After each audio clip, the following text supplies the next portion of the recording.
Je suis mexicaine, je suis chercheuse et je collabore beaucoup avec l'Université des Antilles françaises et aussi avec Madame Sylvie de Gustave qui a des postes directifs à la région. Et depuis, je dirais presque 20 ans, fréquemment, je viens, je maintiens ces collaborations.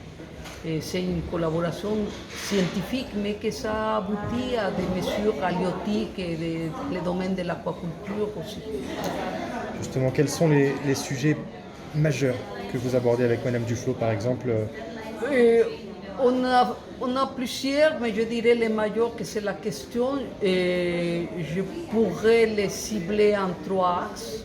Bien entendu, le changement climatique, c'est un sujet qu'on ne peut pas laisser de côté, ce n'est pas une mode, il est présent. Et l'autre, c'est la pollution, en général, la pollution. Je vais revenir sur les 3, et en particulier pour le plastique. Et le troisième, bien entendu, c'est la sargasse. Mais les 3 choses sont collées. Et, à savoir que la Caraïbe, tout d'abord, c'est une mer que, du point de vue géologique, c'est très récent. Elle est moderne à l'échelle de l'âge de la planète Terre.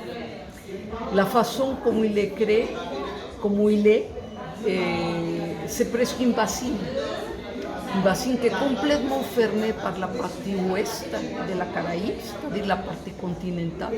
Le Mexique, Honduras, Amérique centrale, c'est fermé. Elle ne peut pas aller plus loin.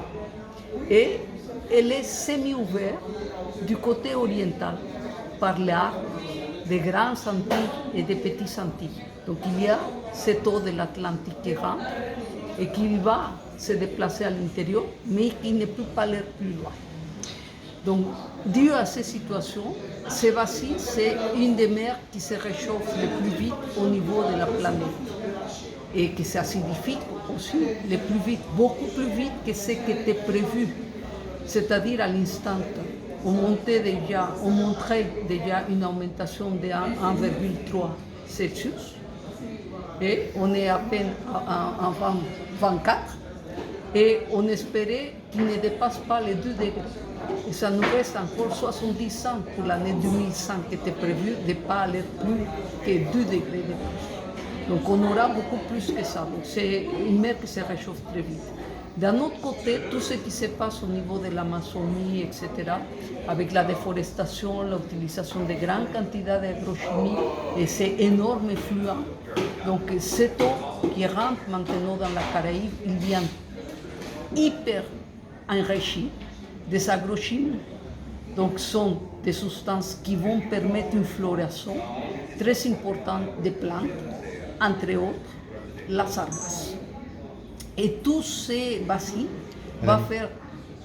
Ce qui concerne la pollution marine, il faut savoir qu'un des plus grands types de pollution marine, c'est le plastique. Et la Caraïbe est la deuxième mer les plus polluées de la planète Terre par plastique et microplastique. C'est des données des Nations Unies. Et ça, c'est dû à 3 choses. 85% des eaux usagées vont aller directement dans la mer sans traitement. Il y a une utilisation excessive de plastique dans ces régions caraïbes à cause de que beaucoup de produits arrivent avec des emballages et qu'il n'y a pas pratiquement de recyclage, on ne recycle pas sur place et qu'il y a presque 40% de nos ordures au niveau de la Caraïbe qui va finir dans un site clandestin, on peut dire. Voilà, et c'est la raison de ces pollutions que nous avons au niveau de la Caraïbe et qu'il faut la changer. Et sur des choses, des décisions, disons, des régions, d'États, des communes, mais aussi au niveau citoyen. C'est très important les actions au niveau de la citoyenneté et changer aussi un modèle de consommation que c'est nécessaire.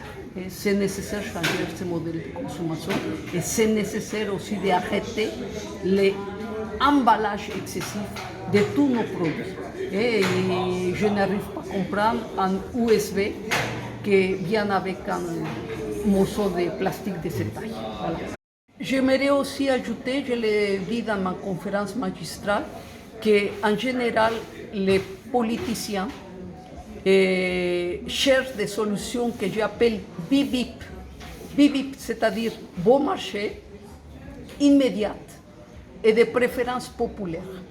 Quand en réalité, ce que c'est nécessaire, c'est des mesures VIP, Very Intelligent Person, c'est-à-dire basées sur la science, la technologie, l'innovation, la transformation, etc. Et ça, c'est très nécessaire aussi d'échanger les bip-bip par les VIP.